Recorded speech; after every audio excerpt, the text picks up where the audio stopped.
I think there was some garlic in this before. Was there? A little bit garlicky. I can't tell you, I haven't got it. The accoutrement are a little tainted.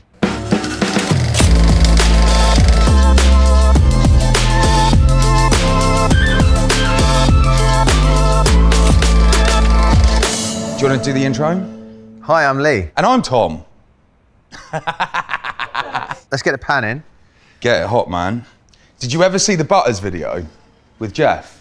He put a cast iron skillet in the Rocky for too long. So he was doing a demo. He's never really got on camera. He did a demo for the first time on Roccbox when we were launching it. Left a cast iron pan in the Rocky for like 15 minutes, and then like went to put a knob of butter in it, pulled it out, and he was like really nervous talking to camera. Like, crack a bit of butter in there. Put the knob of butter in, it just burst into flames. Look at that. It's just...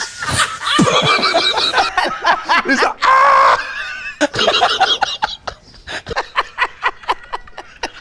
That is brilliant.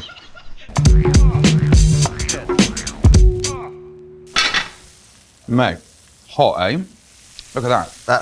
It's not going to explode into flames, unfortunately. Yeah. Mate, that's the great thing about the cast iron and the Rocky. Get all the retained heat, and it sort of like sautés it as well as roasting it at the same time, doesn't it? Let's give it a little. Yeah, I do like the roulette element. Yeah, and they're just a nice thing to snack on. Do you like them a bit more charred? Oh, mate, I love them. I think that's. Hang on, wait a sec. Mate, they look banging. Don't burn yourself on the cast iron pan. Are you literally just salting them? Yeah. Mate, that's so fast, isn't it? It's like... They're perfect as well. Yeah. What we doing next, bro? Well, I think we should cook the steak, and while the steak's resting, we can cook the corn. Yes, let's do it. Preheat the pan for like, what, 3 minutes? 2-3 minutes? Yeah, about 2-3 minutes. You want to get it nice and hot so you get a nice crust on the beef. How do we know each other, mate?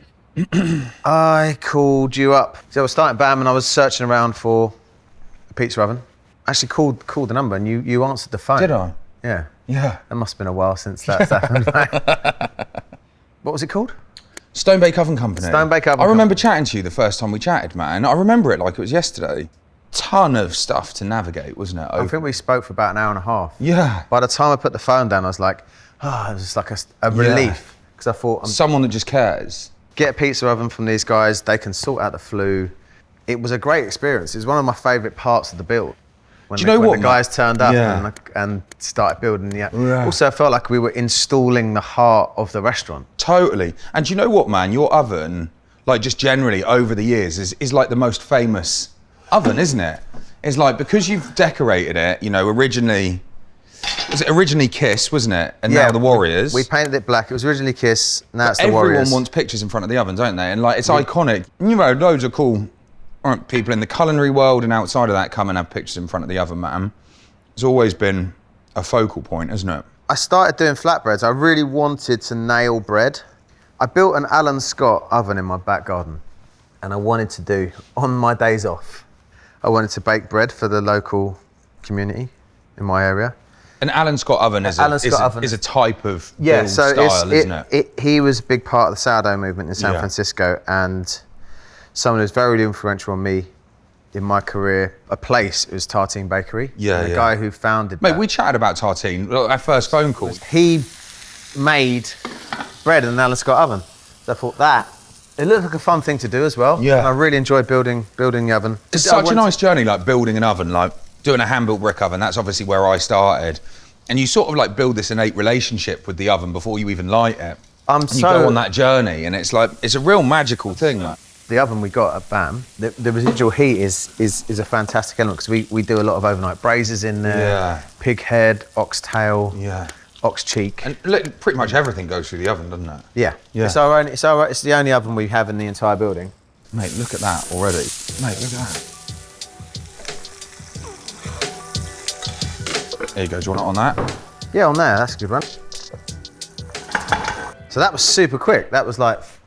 Yeah, I don't know, maybe 3 minutes? Yeah, 3 or 4 minutes. It's the beauty of the Roccbox.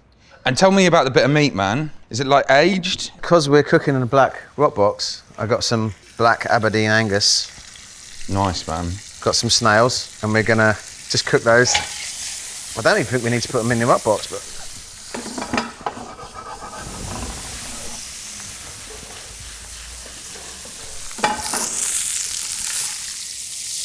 Oh my goodness, what Smell is that? Oh my. Mate, that's the thing about your food, man. It's like spectacular to look at, isn't it? It's so different. Oh, well, I could never say that about my own food. Yeah. You know what's crazy sometimes? You watch someone, they make something and they go, oh, that's amazing, or oh, that's the best thing I've ever eaten. And they just made it. Yeah. Like, I couldn't do that. I don't think I could bring myself to be like that sort of, oh, yeah. Ow. And get these corn. Mate, they've come to life, man. She had like snail cold, and it literally, you should try one. It tastes like earth out the garden. It's like, actually quite nice, because earth is quite nice, isn't it? I think. I don't know, I've never really eaten it. So, gonna do a bit of sweet corn as well. If you put them straight under the flame, they'd be more of like a dry char. Yeah. You're talking about like how you, you know, you make like... Mate, there's going to be no snails left. Mate, how did you get into working at St John's? I was a commie chef. I was always interested in flavour more than technique and presentation. And what style of cooking is it at St John's? Well, it's nose to tail cooking. So one of Fergus's quotes, he's quite famous for saying it, is if you're going to eat an animal, it's only polite to eat the whole thing. Yeah. If you know how to execute it, everything on that animal tastes amazing. It's not going to burn. Look at this. This is what I love about your food, man. Oh. It's just like the vibrancy. A bit of spoof there. I just love how you use like a lot of black and dark colours against like vibrant colours. It looks so sick. But it's you, isn't it? Like food is an expression of your creativity, man. So that's the furry kooky stuff. Ferrakuki. Furry. Can someone find out how to say it properly? Ferrikaki. So that's the furry kaki on there now. Dried shrimps. Look at that. That looks ridiculous, man. There you go. Then there's, I hate all that. So the bit of katsuobushi and then this chicken and lime powder. The chicken and lime powder is also insane, man. What are we doing now, man? So now we're going to cook a bread because I'm a gluten addict. What's the bread for? This is bread just to Have as a side. Suck up all those juices. Any opportunity to stick a flatbread in the Roccbox, I'll take it. Can I touch it? Yeah. So you can feel this is the one we did before. Yeah, yeah. These are quite light dough balls, aren't they? What are they, like 220? That's 130 grams. Oh, 130. It's quite wet. It's really lovely to eat. It's quite, you know, it's difficult to handle, isn't it, for a new person, because it's like hydration. You've got to get it nicely floured, otherwise it can be a bit sticky. Just going to put a little bit of oil on it.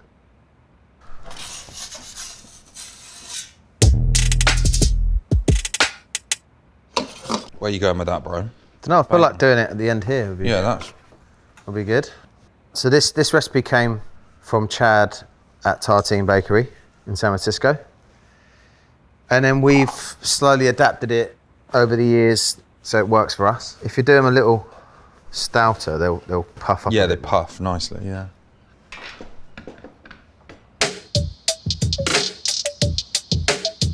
What motivated you to make a black Roccbox? Do you know what?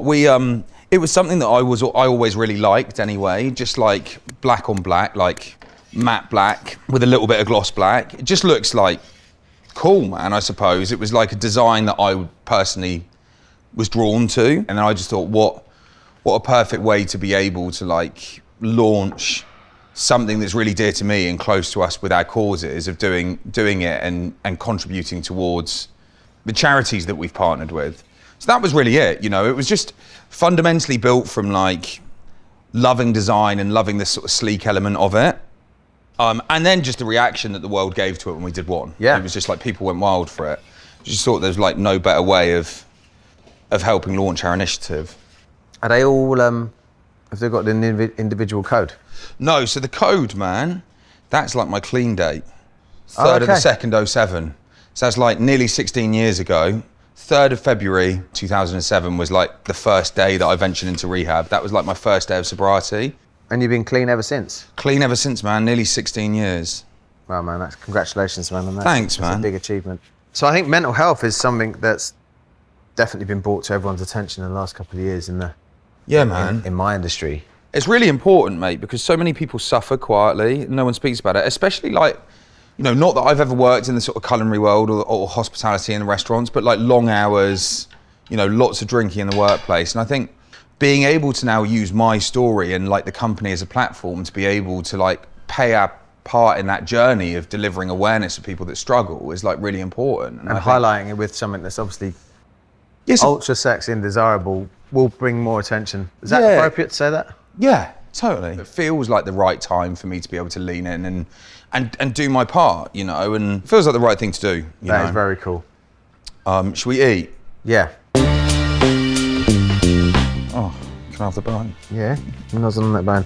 Mate, if that white hoodie gets out of here alive today, you do know we're like cooking I am with like black the mess. squid ink. I'm like the messiest geezer in the world. Yeah, I'm gonna go and nibble this, mate. I actually prefer this part of the beef. Mate, the Oh, look. beef is insane. Actually managed to cook that really nicely. Don't say actually, like you're.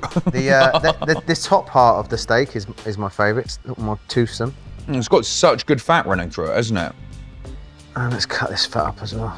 That's nice and rendered. A lovely thing about the Roccbox is you get so much heat into it that the fat, Renders out. yeah. Oh, mate. The beef is naughty. It's so nice. Mate, look at that. It's perfect. And then, So you're basically putting snails on beef yeah, with fishy butter. yeah, surf and turf. Or mollusk and turf. Oh my goodness. Like black butter for the black Roccbox, there you go. What we do is I'll cut you a piece of bread. And then get that. Can I go in? Yeah, get that in some bread. Like a mini steak sandwich. The butter's good, isn't it? Mate, the butter is like game Oh my changer. God, I just did what I said I'd never do. What's that? Like, Oh, sounds good. congratulate myself on Oh, something. I said it was first, mate. I said it was good for us. You got, Oh you my got, f***ing God. you got peppers in there. Come on. Mate, Mate, I'm gonna f***ing open my bread out like that. Check this shit. Give us a rundown. So we got a bam flatbread, we've got a nice steak, some padron peppers, and some snails with a squid ink garlic butter. Snails, beef, Man. butter, and padron in a flatbread, mate. Please don't eat this with a knife and fork. Beef is insane, mate. It's f***ing naughty. So we've got blistered corn, we got some squid ink smoked cod's roe, some furry kaki, baked shrimp, and a little bit of katsuobushi flake over the top as well. Done. Doesn't feel like the sort of thing you should just eat on camera. No, this is like the messiest food ever. You look like you've got lipstick on. Halloween. Kiss. It's so different, man. So interesting. Do you fancy something sweet? Yeah, let's do it. Yes, this is a Black Forest Gouda. We do it BAM, or FKA BAM, as we're known these days. Is that Special K? Yeah. Is it? Yeah, I mean, my kids would love this for breakfast in the mornings if you Yeah. get it in front of them. These are toasted almonds, chocolate swirls, and hundreds of thousands. There you go.